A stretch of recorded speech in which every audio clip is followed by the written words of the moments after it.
Este é o Microsoft Flight Simulator 2020, o mais novo e talvez melhor simulador de voo atualmente, com gráficos incríveis para nossos olhos apreciarem e uma versão em 3D gerada do nosso mundo para explorar. Os criadores do simulador parecem querer que voemos em aviões Bush para curtir a paisagem de baixa altitude. Mas sinto que meu joystick antigo precisa de um upgrade. Depois de olhar alguns joysticks novos, todos parecem semelhantes em termos de design geral, com aquele estilo de montagem na mesa e pivô curto. Com certeza, a qualidade das peças será diferente, mas quero algo a mais.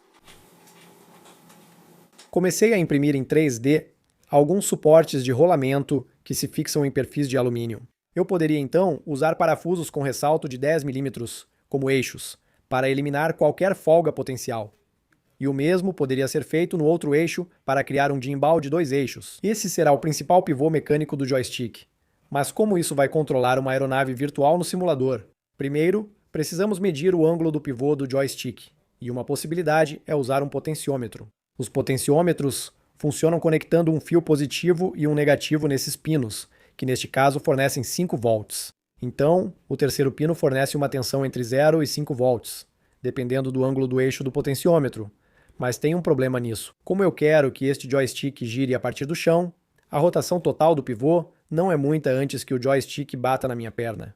Na verdade, são apenas 6 graus para cada lado. E, se eu girar este potenciômetro em 12 graus, a variação de tensão é menor que meio volt, resultando em uma resolução de medição muito baixa, ao que parece. Os joysticks caros usam uma tecnologia magnética, que utiliza algo chamado sensor de efeito Hall. Eu já usei sensores de efeito Hall antes para medir o ângulo exato de um motor. Porém, o valor dos 2 sensores, mais um para os pedais do leme, será maior que o que eu paguei no meu joystick antigo. Então, percebi que podia usar sensores de efeito Hall pequenos, que custam 1/5 do preço. Eles funcionam como o potenciômetro, com 3 pinos, positivo, negativo e um que fornece voltagem conforme o campo magnético próximo. Então, se você colocar ele perto do polo norte de um ímã, ele gera 0 volts, e se colocar perto do polo sul, ele gera 5 volts. O problema é que os polos norte e sul de um ímã ficam a 180 graus de distância. Então, estaríamos usando apenas cerca de 6% da resolução potencial. Em vez disso, vou usar esses ímãs em forma de cubo, montando-os um pouco fora do centro do pivô, com os polos norte e sul voltados para os lados do sensor. Uma pequena rotação de 12 graus atinge toda a mudança do campo magnético do polo norte ao sul, resultando em uma resolução de saída de 0 a 5 volts. Depois que o outro eixo foi montado, soldei os fios em um Arduino Micro para ler os sinais analógicos. Com uma biblioteca de joystick para Arduino e poucas linhas de código, a placa pode simular um controle de videogame e ser usada para pilotar um avião. O passo seguinte foi adicionar molas ao joystick para que ele se centralize sozinho, permitindo trocar as molas para ajustar a resistência. Pude então adicionar uma extensão ao joystick, para elevá-lo à altura da minha cadeira. A extensão deve ser angulada para não colidir com a cadeira. Segurando o manche totalmente para trás, optei por um punho cilíndrico simples para imitar o controle clássico de um avião Bush. Como é impresso em 3D, pode ser substituído por outro design. O grande botão vermelho pode assumir qualquer função, provavelmente o controle do freio, já que o Microsoft Flight Simulator atualmente não suporta mísseis. Depois, fixei outra barra de alumínio na vertical, que servirá de base para o controle de potência e outros interruptores. Optei por um potenciômetro para controlar a potência, pois seu alcance de rotação é maior e a resolução não precisa ser tão precisa. Isso também significava que era muito simples e compacto de montar, o que encaixou perfeitamente dentro de uma caixa pequena. Talvez não seja o controle de potência mais realista, mas é muito confortável de usar com uma mão e consigo alternar os interruptores facilmente. Os pedais do leme podem, então, ser fixados no mesmo perfil de alumínio que o manche, o que impede que os controles se movam no chão, além de tornar as distâncias entre os controles ajustáveis. Os pedais foram ligados por hastes conjuntas esféricas presas a outra peça impressa em 3D, que futuramente terá o sensor de efeito Hall. Os pedais do leme se movem em direções opostas e possuem limitadores para evitar rotação excessiva. Posso adicionar molas para que retornem ao centro automaticamente. Assim como o manche, os pedais têm design cilíndrico básico, com parafuso longo de 5 mm no centro para reforço. Isso pode ser modificado, se necessário, Só há um problema. O pivô, onde ficaria o sensor de efeito Hall, gira mais que os 12 graus do pivô do manche e precisa de pequena modificação. Percebi que posso usar o polo norte de um ímã e o polo sul de outro, sem precisar comprar outro ímã ou usar um potenciômetro.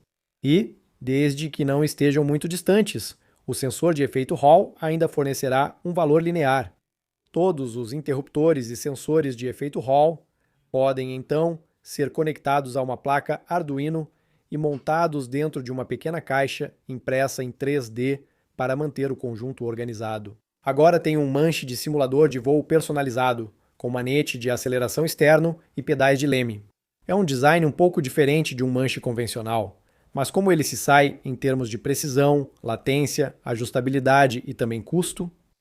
Como uso um Arduino Micro para ler sinais analógicos dos sensores, a precisão é limitada pela resolução de entrada, que é de 1024 valores diferentes. Isso pode parecer uma alta resolução para um pivô de 12 graus, mas alguns dos joysticks caros ostentam resoluções acima de 16.000. Além disso, quando comparado ao meu joystick antigo, que aparentemente tem uma resolução de 256 valores diferentes, é bem mais suave. Como o campo magnético é linear durante toda a rotação do joystick, ele praticamente não tem zona morta no centro, ao contrário do meu joystick antigo. Em seguida, ajustei minha câmera para 1000 quadros por segundo e gravei o joystick e o monitor de 120 Hz, medindo a latência do joystick. Dessa forma, eu pude medir o tempo desde o momento em que comecei a mover o joystick até o momento em que o monitor começou a atualizar a posição desse controle deslizante. Após calcular a média das 8 medições, a latência foi de 111 milissegundos. No entanto, após realizar o mesmo teste com o meu joystick antigo, a latência dele foi de 139 milissegundos, o que, em ambos os casos, parece bem lento. Testei meu mouse, que no menu do simulador de voo teve latência de 89 milissegundos, então o joystick é 28 milissegundos mais lento que o meu mouse. Acho que não é ruim para um joystick e nunca percebi atraso nos controles, mesmo pilotando aviões acrobáticos.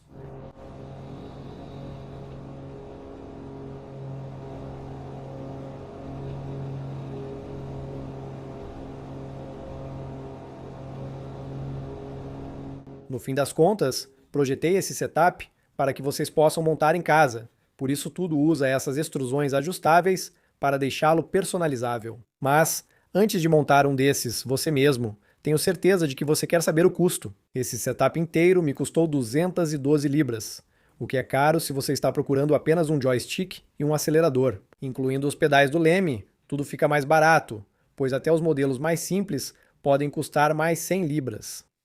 Às vezes, é divertido criar algo próprio e aprender algo novo. Gostaria de agradecer muito por assistir a este vídeo. Se você gostou, seria ótimo se pudesse deixar um joinha aqui embaixo.